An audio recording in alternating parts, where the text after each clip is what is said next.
শুরু হলো সব খবর। যমুনা টেলিভিশনের নিয়মিত এই আয়োজনে আপনাদের সবাইকে স্বাগত জানাচ্ছি। মাসুম রাব্বি। মুক্তিযুদ্ধে অবদান রাখা জাতীয় নেতাদের দলীয় স্বার্থে ভুলে গেলে চলবে না, এমনটাই বলেছেন প্রধানমন্ত্রী তারেক রহমান। রাজধানীর ওসমানী স্মৃতি মিলনায়তনে স্বাধীনতা পদক প্রদান অনুষ্ঠানে তিনি আরও বলেন, রাষ্ট্র মেরামতের অঙ্গীকার নিয়ে প্রকাশ্যে জুলাই সনদে স্বাক্ষর করেছে বিএনপি। 15 বিশিষ্ট নাগরিক ও 5 প্রতিষ্ঠানকে এবছর স্বাধীনতা পদক দেয়া হয়েছে। অনুষ্ঠানে প্রধানমন্ত্রী বলেন, জনগণকে দেয়া প্রতিটি অঙ্গীকার অক্ষরে অক্ষরে পালন করা হবে। প্রধানমন্ত্রী বলেন, বৈশ্বিক পরিস্থিতির কারণে বিশ্বজুড়ে তেলের দাম বেড়েছে, কিন্তু জনদুর্ভোগের কথা বিবেচনা করে এখন পর্যন্ত দাম বাড়ায়নি সরকার। তিনি জানান, শত শত কোটি টাকা ভর্তুকি দিয়ে হলেও পরিস্থিতি স্বাভাবিক রাখার চেষ্টা করছে সরকার। জনগণের বিচলিত হবার কারণ নেই। রাষ্ট্রীয় এবং ব্যক্তিগত পর্যায়ে মিতব্যয়ী হবার অনুরোধ জানান তিনি। হাম ও উপসর্গ নিয়ে 24 ঘন্টায় আরো 8 জনের মৃত্যুর খবর জানালো স্বাস্থ্য অধিদপ্তর। রাজধানীতেই মারা গেছে 4 জন। গত 15 মাস থেকে এখন পর্যন্ত 206 জনের প্রাণহানির তথ্য জানানো হলো। স্বাস্থ্য অধিদপ্তরের হিসাবে হামের উপসর্গ নিয়ে 24 ঘন্টায় রাজশাহী, সিলেট ও চট্টগ্রামে মৃত্যু হয়েছে 4 জনের। এদিকে রাজশাহী মেডিকেলে 24 ঘন্টায় এই রোগের উপসর্গ নিয়ে ভর্তি হয়েছে 11 রোগী। চিকিৎসা শেষে বাড়ি ফিরেছে 29 জন। রাজশাহী বিভাগ ছাড়াও ময়মনসিংহ, চট্টগ্রাম, বরিশাল, সিলেট, রংপুর ও খুলনা বিভাগেও হামে আক্রান্তের সংখ্যা বেড়েই চলছে। বিভিন্ন জেলার সদর হাসপাতালে শয্যা সংকটে ওয়ার্ডের বাইরে রেখেও রোগীদের চিকিৎসা দেওয়া হচ্ছে। এতে বাড়ছে সংক্রমণ ঝুঁকি। এদিকে দেশের 4 সিটি কর্পোরেশন এবং 30 উপজেলায় চলছে হামের বিশেষ টিকাদান কর্মসূচি।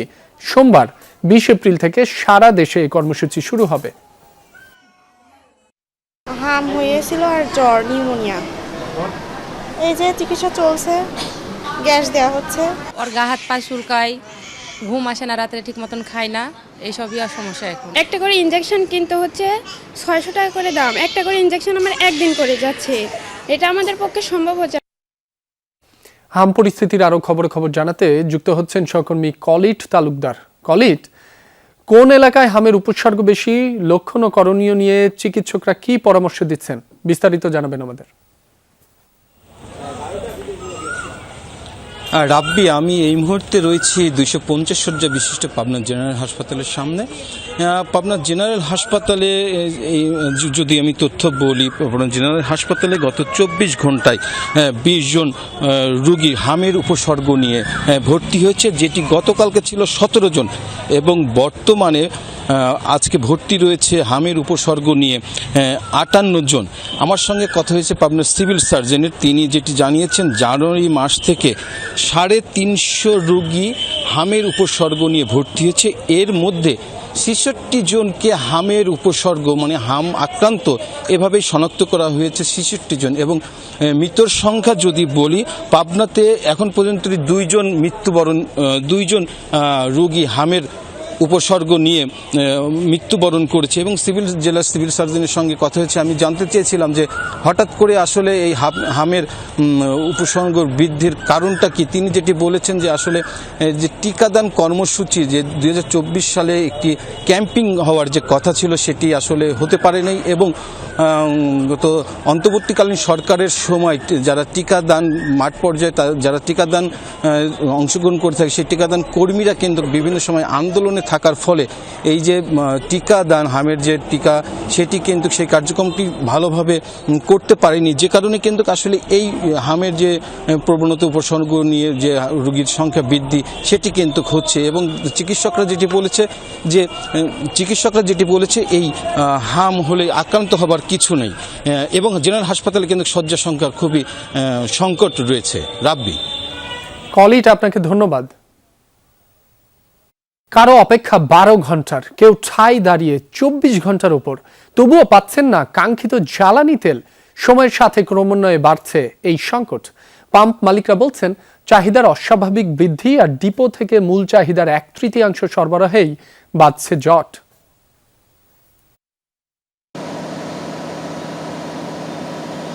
দীর্ঘ এই যানবাহনের লাইনের শুরু আছে, কিন্তু শেষ খুঁজে পাওয়া মুশকিল।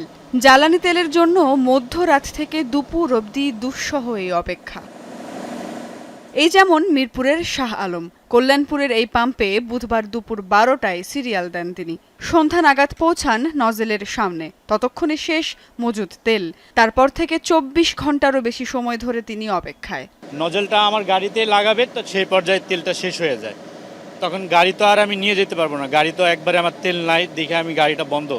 এদিকে আসাদ গেটের পাম্পে সকাল 11টাতেই শেষ জ্বালানি তেল। গত রাত থেকে লাইনে দাঁড়িয়ে 12 ঘন্টা পরও তেল পাননি গ্রাহকরা। তেল নিতে আবারও অপেক্ষা সন্ধ্যা 6টা পর্যন্ত।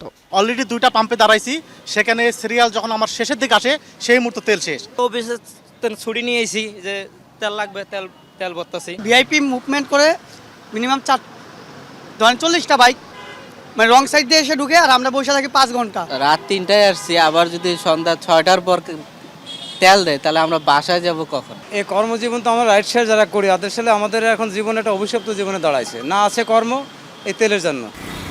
তেল নিয়ে সংকট আর ভোগান্তির দৃশ্য এখন নিত্যকার। এর মাঝে ভিআইপি লাইন নামে পৃথকভাবে জ্বালানি সরবরাহের অভিযোগও তুলছেন সাধারণ গ্রাহকরা। এ পরিস্থিতিতে শারীরিক কষ্টের পাশাপাশি নষ্ট হচ্ছে কর্মঘণ্টাও। এতে অতিষ্ঠ গ্রাহকরা চান স্পষ্ট ব্যাখ্যা, চান প্রতিকার। ফজরের নামাজ পড়লাম, মসজিদে একটু রেস্ট নিলাম, তারপরেও মনে করেন শরীর আর চলতেছে না, জানি না এই অবস্থা কবে শেষ হবে। ডবল লাইন দিচ্ছে, এই ডবল লাইন যদি দেয় তো তাহলে তো আর এদিকের গাড়ি পাবে না। যদি আমরা সিরিয়াল ধরি তাহলে অফিস করব কখন? সরকার বারবারই বলছে জ্বালানি তেলের সংকট নেই অন্তত 2 মাস, অথচ পাম্পগুলোর চিত্র একেবারেই ভিন্ন। পাম্প সংশ্লিষ্টরা বলছেন অস্বাভাবিক হারে বেড়েছে প্যানিক বাইং, কিন্তু চাহিদার তুলনায় সরবরাহ অপর্যাপ্ত। এই উভয় সংকটে এখন পাম্প চালানোই দুষ্কর। চাহিদার তুলনায় আমাদের সরবরাহটা খুবই কম, তো যার কারণে হচ্ছে যে প্রতিদিনই মানুষের সাথে একটা ঝগড়াঝাটি কাঁচা লেগেই থাকে। তো এই মুহূর্তে আসলে এই ব্যবসাটা করা এখন জটিল হয়ে দাঁড়িয়েছে আমাদের পক্ষে। ডেলি আমাদের মনে করেন 30-35 হাজার লিটার তেল লাগে, তো সেখানে যদি আমি 13,500 বা 18,000 পাই, তাহলে বাদবাকি দেওয়া মানে সময়টা তো আপনার পাম্প বন্ধই থাকে। শিগগিরই ফুয়েল পাস কার্যকরের দাবি তুলেছেন গ্রাহকরা। পাশাপাশি পাম্পে বাড়াতে হবে তেলের সরবরাহ। তাদের প্রত্যাশা এতে কিছুটা হলেও কমবে সংকট। সুমাইয়া ঐশী, যমুনা নিউজ, ঢাকা। জ্বালানি সংকট, হামে শিশু মৃত্যু সহ পরিস্থিতি নিয়ন্ত্রণে সরকার ব্যর্থ, এ মন্তব্য করেছেন জামায়াতে ইসলামীর সেক্রেটারি জেনারেল মিয়া গোলাম পরোয়ার। গণভোটের রায় বাস্তবায়নে বৈঠক শেষে দেশব্যাপী 2 সপ্তাহের আন্দোলন কর্মসূচির ঘোষণা দিয়েছে 11 দলীয় ঐক্য। হুঁশিয়ারি, পতিত সরকারের মতো আন্দোলনে বাধা দিলে তাদের মতোই হবে পরিণতি। একই সাথে জামায়াতের সেক্রেটারি জেনারেল বলেন, দলীয়করণ ঠেকাতে জুলাই সনদের পুরোপুরি বাস্তবায়ন প্রয়োজন। গণভোটের রায় বাস্তবায়নে করণীয় সহ সমসাময়িক রাজনৈতিক বিষয়ে রাজধানীর মগবাজারে 11 দলীয় ঐক্যের জরুরি বৈঠক। উপস্থিত ছিলেন জামাত আমির সহ 11 দলীয় ঐক্যের শীর্ষ নেতারা। বৈঠক পরবর্তী সংবাদ সম্মেলনে চলমান তেল সংকট, হাম সংক্রমণ পরিস্থিতি নিয়ে সরকারের অবস্থান নিয়ে সমালোচনা করেন জামাতের সেক্রেটারি জেনারেল মিয়া গোলাম পরোয়ার। অভিযোগ করেন, প্রশাসনে দলীয়করণ এবং স্থানীয় পর্যায়ে প্রশাসক নিয়োগের মাধ্যমে সরকার গণতন্ত্র বিরোধী অবস্থান নিয়েছে। জুলাই সনদ বাস্তবায়ন ছাড়া এই অনিয়ম থেকে দেশবাসী মুক্তি পাবে না। জনদুর্ভোগ দূর করা এবং দলীয়করণের মধ্য দিয়ে দেশকে যে আবার সেই যে কালো যুগ থেকে জাতি রক্ত দিয়ে ফিরালো, প্রশাসনের মধ্যে যে দলীয় মানে নির্লজ্জভাবে যে দলীয়করণ চলছে, 1-1.5 মাসের মধ্যে একটা ফ্যাসিবাদী স্টাইলে, যার বিরুদ্ধে এতকাল ওনারাই বক্তব্য রেখেছেন, আমরা রেখেছি, সেই কাজ নিজেরাই শুরু করেছে। তিনি আরও বলেন, গণভোটের রায় বাস্তবায়নে 11 দলীয় ঐক্যের আন্দোলন দমনে সরকার যে হুমকি দিচ্ছে তা ফ্যাসিবাদী ও অসাংবিধানিক আচরণ। হুঁশিয়ারি দেন, পতিত সরকারের মতো আচরণ করলে পরিণতিও হবে তাদের মতোই। নিয়মতান্ত্রিক গঠনমূলক দেশের জন্য আন্দোলন বিরোধী দল তো করবে, কিন্তু সরকারি দল এটাকে মোকাবেলা করার যে ভাষা, আমরা ফ্যাসিবাদী রাজনৈতিক শক্তির সেই ভাষার প্রতিধ্বনি বা প্রতিচ্ছবি বা সেই সুর বা সেই কণ্ঠ তাদের কাছ থেকে কিন্তু শুনতে পাচ্ছি। এখানে কোনো ফ্যাসিবাদী কর্তৃত্ববাদী নিপীড়ন যদি চাপিয়ে দেওয়া হয়, তাহলে তার পরিণতি আগেও যা হয়েছে তাই হবে। এদিন গণভোটের রায় বাস্তবায়নে নতুন করে 2 সপ্তাহব্যাপী আন্দোলন কর্মসূচির ঘোষণা দেয় 11 দলীয় ঐক্য। আগামী 18 এপ্রিল থেকে কর্মসূচি শুরু হয়ে 2 মে পর্যন্ত চলবে। 18 এপ্রিল শনিবার 11 দলের উদ্যোগে রাজধানী ঢাকায় গণমিছিল। শামীম রেজা, যমুনা নিউজ, ঢাকা। সরকারি চাকরিতে 4,68,220টি পদ শূন্য রয়েছে বলে জাতীয় সংসদে তথ্য দিয়েছেন জনপ্রশাসন প্রতিমন্ত্রী আব্দুল বারী। 3 মেয়াদী কর্মপরিকল্পনায় সরকার শূন্য পদ পূরণ করবে বলে জানান প্রতিমন্ত্রী। এদিন সংসদে অধস্তন আদালতে প্রায় ৪.৫ লাখ মামলা বিচারাধীন থাকার তথ্য জানান আইনমন্ত্রী আসাদুজ্জামান। এছাড়া প্রত্যেক উপজেলা কারিগরি শিক্ষা প্রতিষ্ঠান করার নীতিগত সিদ্ধান্ত নিয়েছে সরকার। দিনের কার্যসূচিভুক্ত ডেপুটি স্পিকার কায়সার কামালের সভাপতিত্বে সংসদের মুলতবি সভা শুরু হয় বৃহস্পতিবার সকাল 10:30টায়। নোটিশদাতা মাননীয় সদস্যগণ হলেন।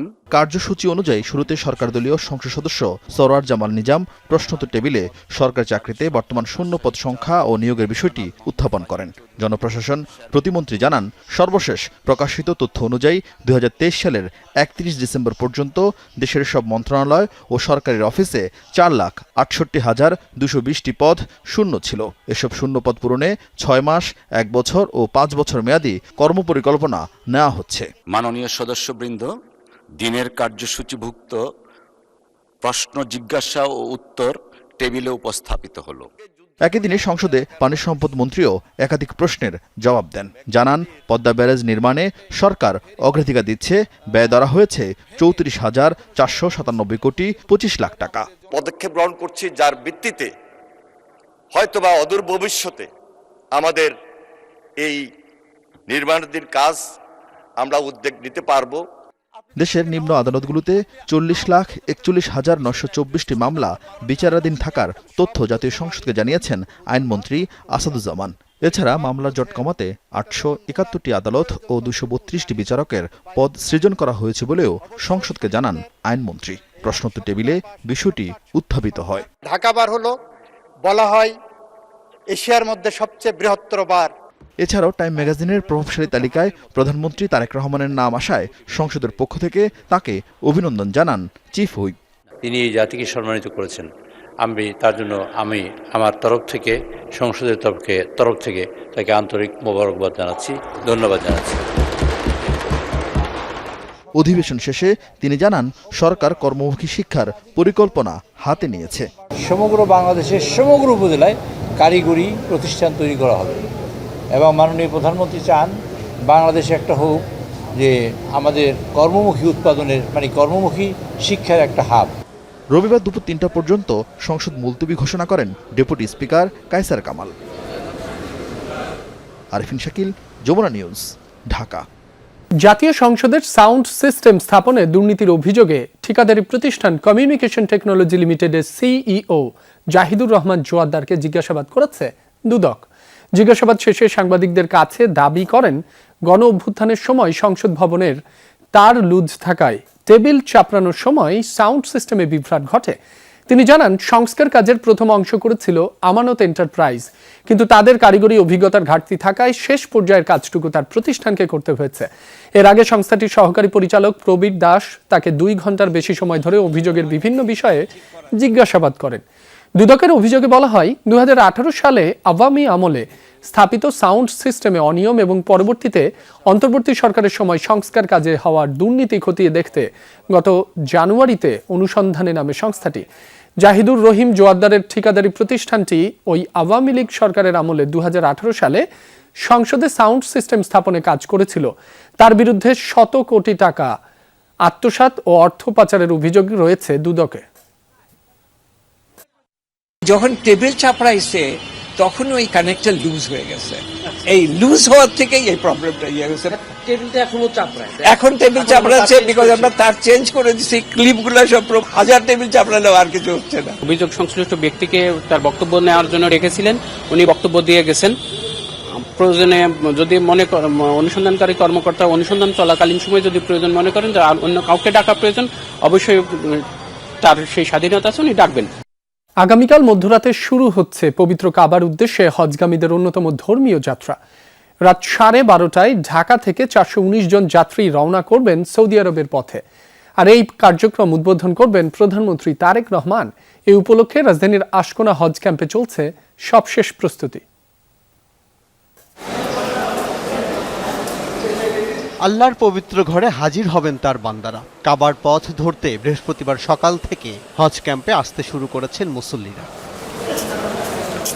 রাজধানীর আশকোনা হজ ক্যাম্পে তাই শেষ মুহূর্তের ব্যস্ততা। যাত্রীরা প্রস্তুত হচ্ছেন তাদের জীবনের অন্যতম গুরুত্বপূর্ণ এই ধর্মীয় সফরের জন্য। এমন এক সময় এই যাত্রা যখন মধ্যপ্রাচ্যের আকাশে ফুরুচ্ছে না বারুদের গন্ধ। তারপরেও আল্লাহর সন্তুষ্টি অর্জনে একাট্টা সবাই। কোনো আতঙ্ক নাই, ইনশাআল্লাহ আমাদের পররাষ্ট্র মন্ত্রণালয় ব্যবস্থা রেখেছে, যদি এমন কোনো পরিস্থিতি সৃষ্টি হয় তারা সেই ব্যবস্থা নেবে ইনশাআল্লাহ। যুদ্ধ বিগ্রহ ওখানে না হয় এটা আশা করতেছে, এর জন্য আল্লাহর কাছে দোয়া। এখানে হানাহানি গন্ডগোল এটা যেন না হয়, ওটার জন্য তো আল্লাহর কাছে আমরা ফরিয়াদ জানাবো। হজযাত্রা নিরাপদ করতে কাজ করছেন ধর্ম ও পররাষ্ট্র মন্ত্রণালয়। আশকোনা ক্যাম্পে কাজ করছে ইসলামিক ফাউন্ডেশনের স্বেচ্ছাসেবক দল। বৃহস্পতিবার বিকেল পর্যন্ত মেলেনি অব্যবস্থাপনার কোনো অভিযোগ। সবগুলো ভালো আছে, সুন্দর পরিবেশ, সব ভালো আছে। আল্লাহর রহমতে সব ঠিক আছে, আল্লাহ শুকরিয়া।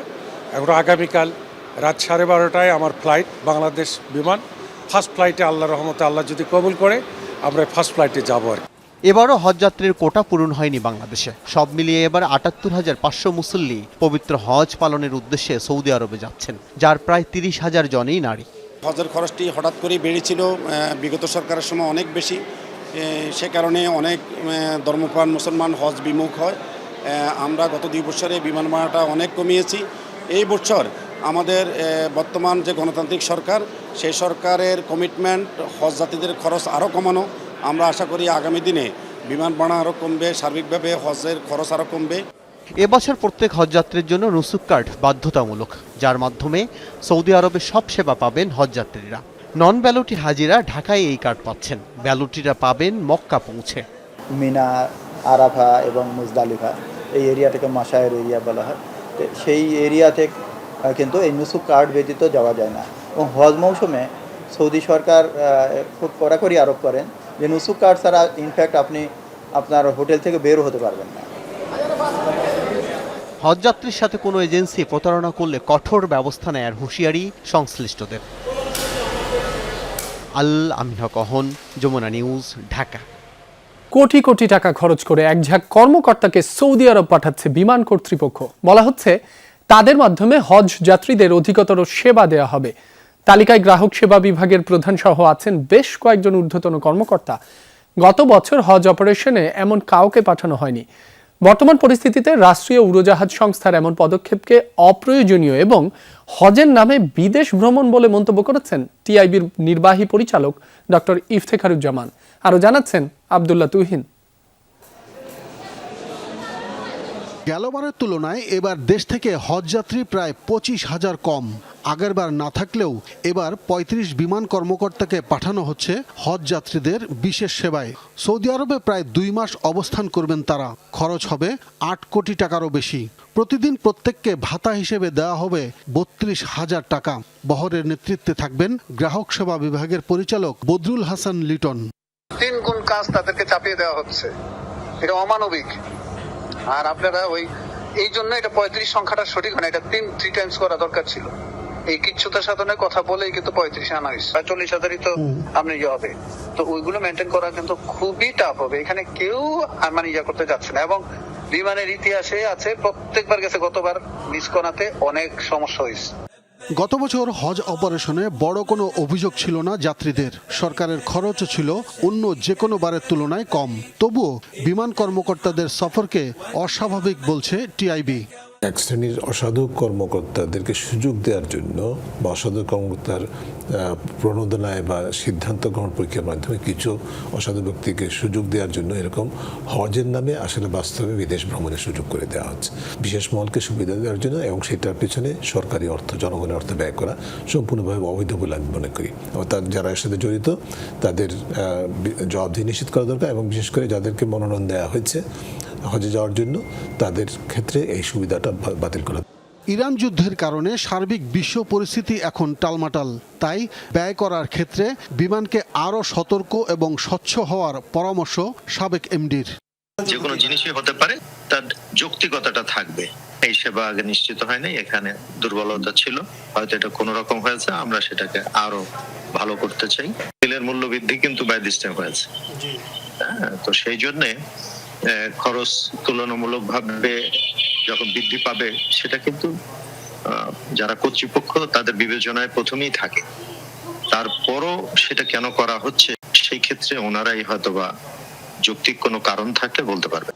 বাংলাদেশ থেকে এবার হজ করতে যাচ্ছেন ৭৮,৫০০ মুসল্লি। এর মধ্যে ১২৮টি ফ্লাইটে ৩৯,৬৫০ জনকে বহন করবে সরকারি উড়োজাহাজ সংস্থা বিমান। শুক্রবার রাতে শুরু হবে এবারের হজ ফ্লাইট। আব্দুল্লাহ তুহিন, যমুনা নিউজ, ঢাকা। মোহাম্মদ মাজদার হোসেনের আইনজীবী সনদ সাময়িকভাবে স্থগিত করে তাকে কারণ দর্শানোর সিদ্ধান্ত নিয়েছে বাংলাদেশ বার কাউন্সিল। বুধবার বার কাউন্সিলের সভায় সর্বসম্মতির পর সংবাদ বিজ্ঞপ্তিতে এই তথ্য জানায় সংস্থাটি। জানানো হয়, মাজদার হোসেনের বিরুদ্ধে অভিযোগের প্রাথমিক সত্যতা সহ পেশাগত নৈতিকতার প্রশ্ন বিবেচনায় নিয়ে বার কাউন্সিলের সিদ্ধান্ত নিয়েছে তার বিরুদ্ধে ব্যবস্থা গ্রহণের প্রাথমিক উপাদান থাকায় সাময়িকভাবে তার সনদ স্থগিত করা হয়। কেন স্থায়ীভাবে তার সনদ বাতিল করা হবে না সে বিষয়ে আগামী 15 দিনের মধ্যে কারণ দর্শানোর সিদ্ধান্ত নেওয়া হয়েছে। লিখিত বক্তব্যে মাজদার হোসেন বলেন, একটি মহল তাকে হেয় প্রতিপন্ন করতে পরিকল্পিতভাবে বিভ্রান্তিকর ও অতিরঞ্জিত সংবাদ প্রকাশ করেছে। এদিকে আত্মপক্ষ সমর্থন ছাড়া ও তদন্ত করা ছাড়া মাজদার হোসেনের সনদ বাতিলের সিদ্ধান্ত বেআইনি এমন দাবি করে জাতীয় নাগরিক পার্টি এনসিপির আইনজীবীরা অভিযোগ করেন, বার কাউন্সিল জোর করে দখল করে রেখেছে বিএনপির আইনজীবীরা। আমাদের মতে এই নোটিশটি সম্পূর্ণভাবে বেআইনি একটি নোটিশ হয়েছে, কারণ বাংলাদেশ বার কাউন্সিলের যে প্রবিধান রয়েছে সেটি অনুযায়ী কারো বিরুদ্ধে কোনো অভিযোগ আসলে সেখানে একটি ট্রাইব্যুনাল গঠিত হবে এবং ট্রাইব্যুনাল তাকে আত্মপক্ষ সমর্থনের সুযোগ দিয়ে তার ব্যাপারে তাকে শুনবেন, এরপরে তার ব্যাপারে কোনো সিদ্ধান্ত জানাবেন। আগামী 19 মে অনুষ্ঠিতব্য বাংলাদেশ বার কাউন্সিল নির্বাচন স্থগিতের বিষয়ে সরকার কোনো হস্তক্ষেপ করেনি। জ্বালানি সংকট আর 22,000 আইনজীবীর আবেদনের পরিপ্রেক্ষিতে নির্বাচন স্থগিত করা হয়েছে বলে জানিয়েছেন আইনমন্ত্রী মোহাম্মদ আসাদুজ্জামান। এদিকে বার কাউন্সিল বিএনপির আইনজীবী দখল করে রেখেছে বলে অভিযোগ করেন এনসিপির আইনজীবীরা। আইনিভাবে ভোট আয়োজনের দাবি তাদের। বাংলাদেশের আইনজীবীদের নিয়ন্ত্রক সংস্থা বাংলাদেশ বার কাউন্সিল আগামী 19 মে বার কাউন্সিলের সদস্য নির্বাচন ঘিরে মনোনয়ন ফরমও বিক্রি শুরু করে সংস্থাটি, যার শেষ দিন ছিল বৃহস্পতিবার। এরই মধ্যেই বুধবার রাতে জরুরি বিজ্ঞপ্তিতে নির্বাচন স্থগিত করা হয়। বলা হয়, জ্বালানি সংকটের কারণে দেশজুড়ে নির্বাচনী প্রচারণায় ব্যাঘাত ঘটতে পারে, সেই শঙ্কায় এই পদক্ষেপ। তবে এনসিপির আইনজীবী সংগঠনের নেতাদের অভিযোগ, বিএনপিপন্থী আইনজীবীদের দখলদারিত্ব ধরে রাখতে ভোট স্থগিত করা হয়েছে। বিএনপির সমর্থিতর বাইরে কাউকে ফর্ম কিনতে দেওয়া হয়নি, হেনস্থা করা হয়েছে, শারীরিকভাবে হেনস্থা করা হয়েছে।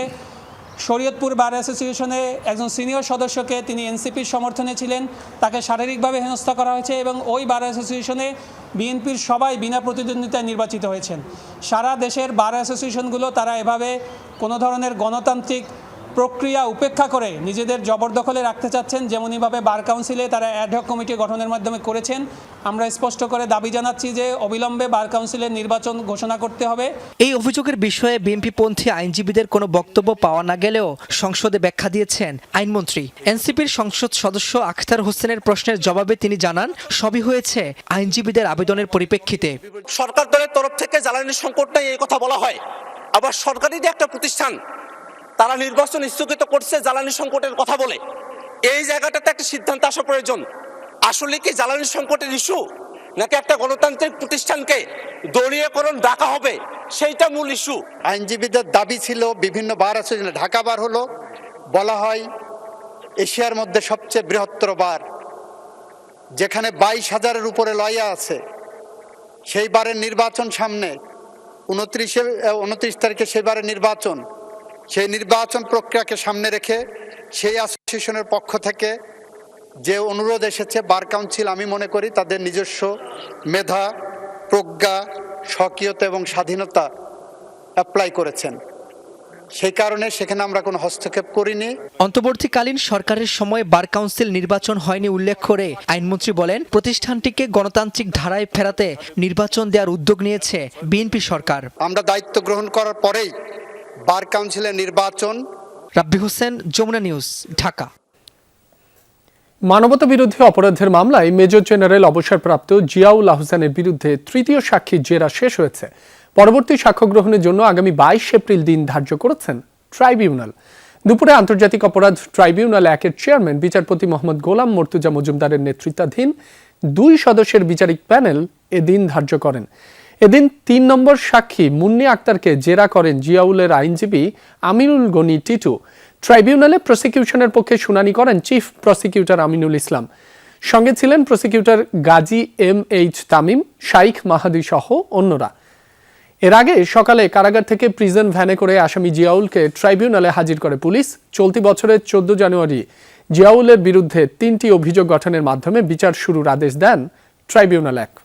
সময়ের সাথে সাথে আরো জটিল আকার নিচ্ছে হরমুজ পরিস্থিতি। ইরানের বন্দরগুলোতে অবরোধ জারি রেখে টহল জোরদার করেছে ওয়াশিংটন।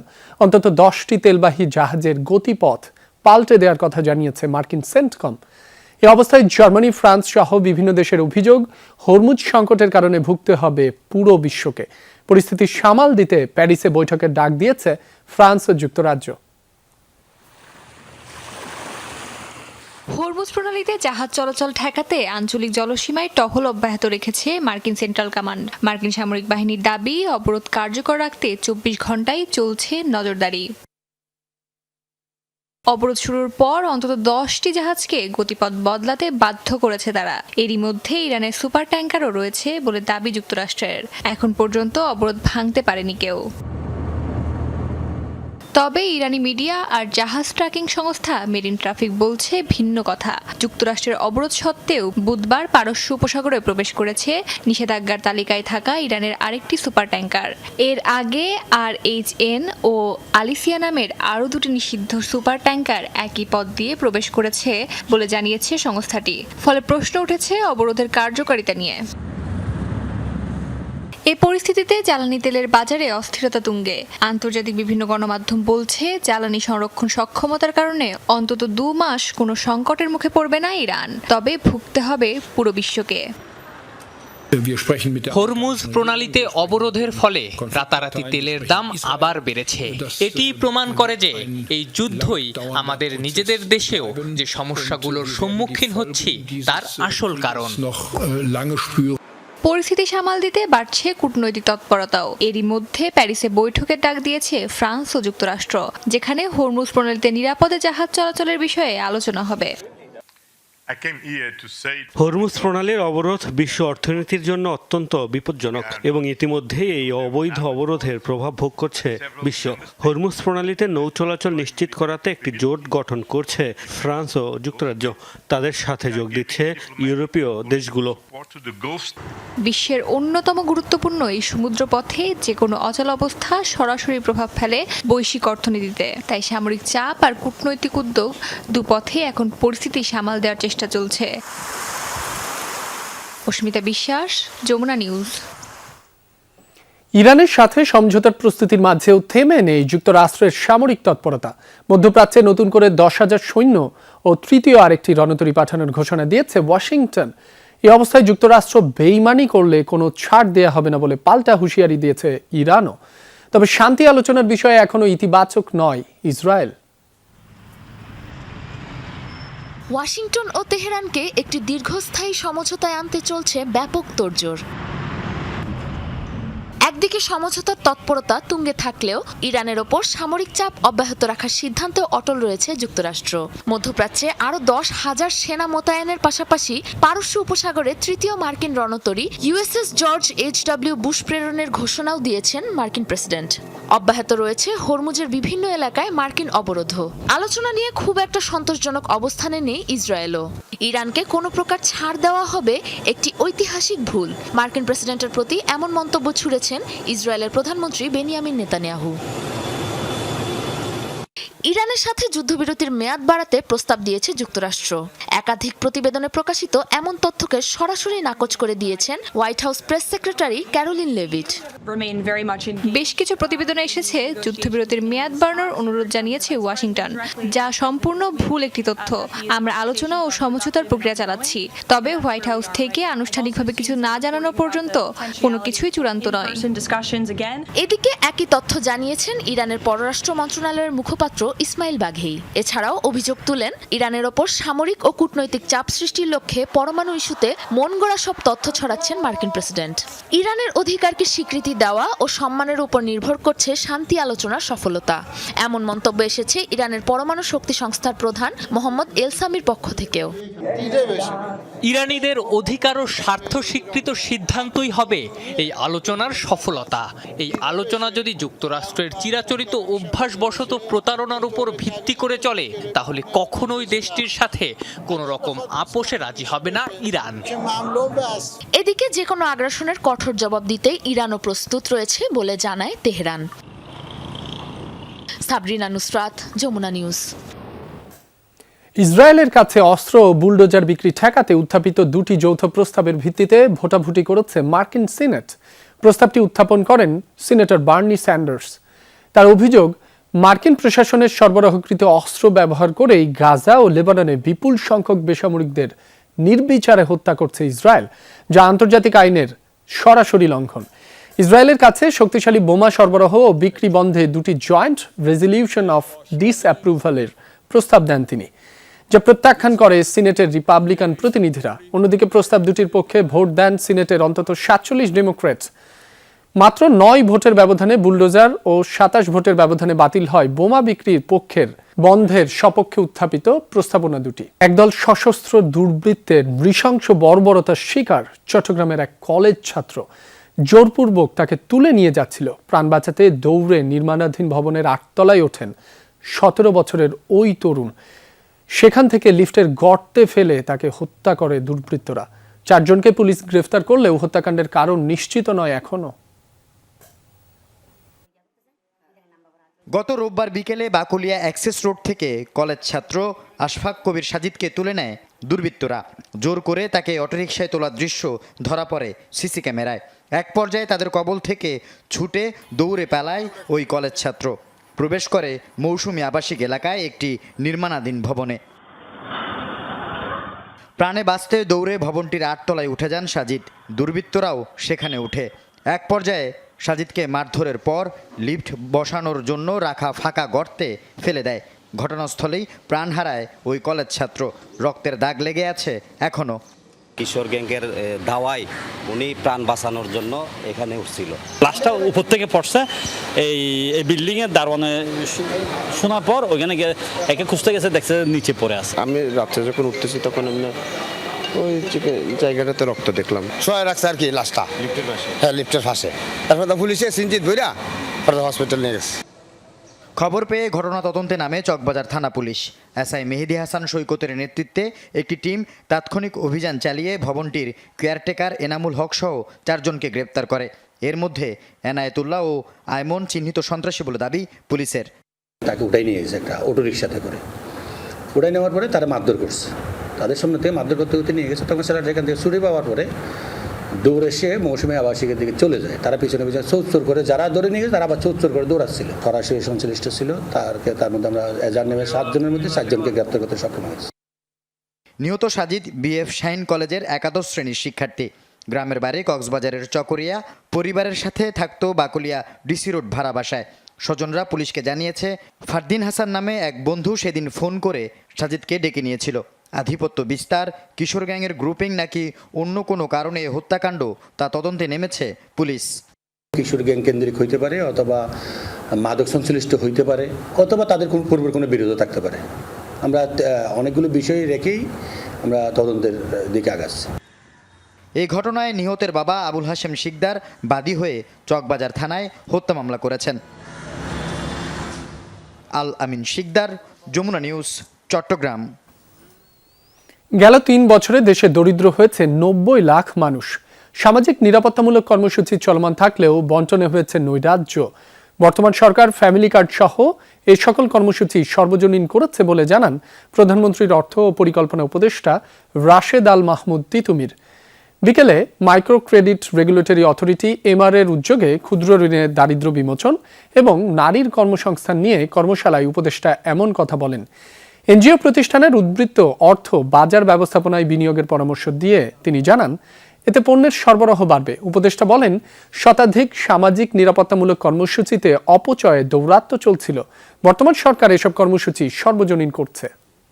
যে সমস্ত সামাজিক নিরাপত্তা কর্মসূচি চালু আছে সেগুলো ছড়ানো ছেটানো, বিক্ষিপ্ত, সংখ্যায় অনেক বেশি এবং রাষ্ট্রীয় কোষাগার থেকে প্রচুর পরিমাণে অপচয় হয়েছে, কারণ এগুলোর ব্যবহার করা হয়েছে রাজনৈতিক স্বার্থসিদ্ধির জন্যে। MRDI এর উদ্যোগে গণমাধ্যমের বর্তমান চ্যালেঞ্জ, সম্ভাবনা ও ভবিষ্যৎ দিক নির্দেশনা নিয়ে আয়োজিত হতে যাচ্ছে বাংলাদেশ জার্নালিজম কনফারেন্স 2026। রাজধানীর রেডিসন ব্লু ওয়াটার গার্ডেন হোটেলে আগামী 8 ও 9 মে এই সম্মেলন অনুষ্ঠিত হবে। সকালে রাজধানীর ডেইলি স্টার কার্যালয়ে এক সংবাদ সম্মেলনে এই ঘোষণা দেন MRDI এর নির্বাহী পরিচালক হাসিবুর রহমান। তিনি জানান, এবারের কনফারেন্সে 12টিরও বেশি সেশন অনুষ্ঠিত হবে, যেখানে 20 জনের বেশি আলোচক অংশ নেবেন। দেশ বিদেশ থেকে 500রও বেশি অংশগ্রহণকারী এতে যুক্ত হবেন এবং অংশগ্রহণকারী দেশের সংখ্যা 10টির বেশি। সম্মেলনে আঞ্চলিক ও আন্তর্জাতিক পর্যায়ের গণমাধ্যমের মালিক, সম্পাদক, উন্নয়ন সহযোগী এবং নাগরিক সমাজের প্রতিনিধিরা উপস্থিত থাকবেন। পাশাপাশি জাতীয় ও স্থানীয় পর্যায়ের সাংবাদিকদের সক্রিয় অংশগ্রহণ থাকবে।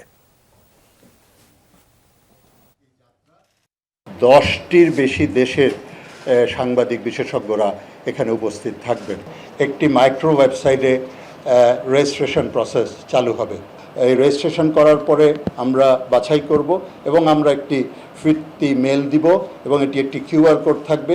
সেই QR কোড শো করে আসলে কনফারেন্সে ঢুকতে হবে।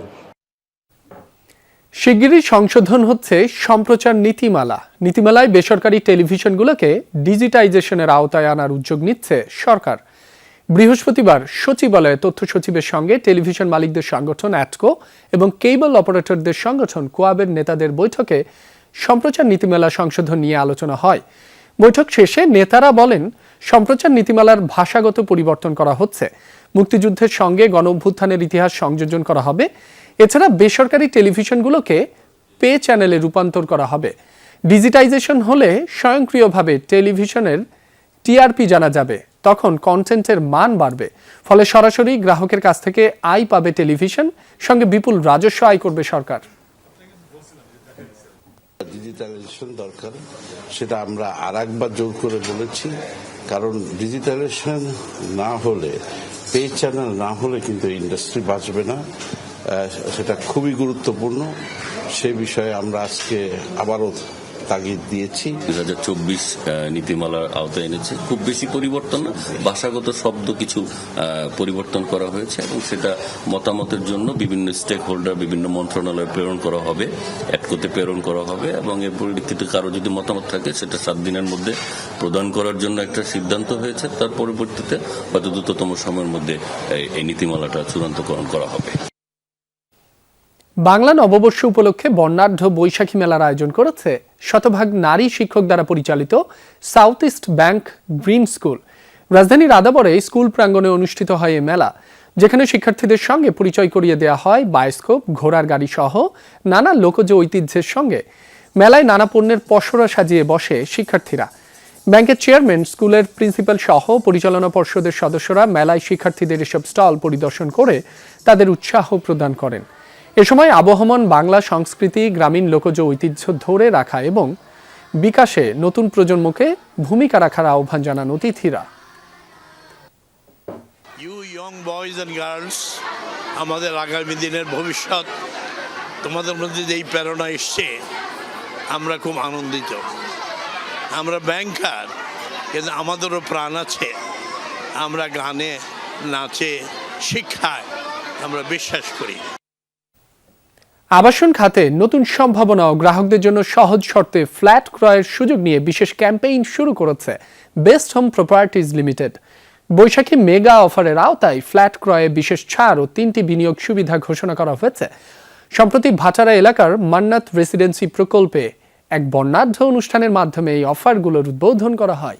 অনুষ্ঠানে জানানো হয়, আগামী 30 এপ্রিল পর্যন্ত গ্রাহকরা এই মেগা অফারে 3টি বিশেষ স্কিমের সুবিধা পাবেন। বর্তমানে বাজার পরিস্থিতিতে মধ্যবিত্ত ও উচ্চবিত্ত সবার ক্রয় ক্ষমতার কথা মাথায় রেখে এই প্যাকেজগুলো সাজানো হয়েছে বলে জানায় কর্তৃপক্ষ। মেলা উপলক্ষে ফ্ল্যাট বুকিং দিলেই থাকছে বিশেষ উপহার ও আর্থিক ছাড়ের নিশ্চয়তা। দর্শক, এই ছিল সব খবরের এখনকার আয়োজনে। এতক্ষণ যারা সাথে ছিলেন সবাইকে ধন্যবাদ।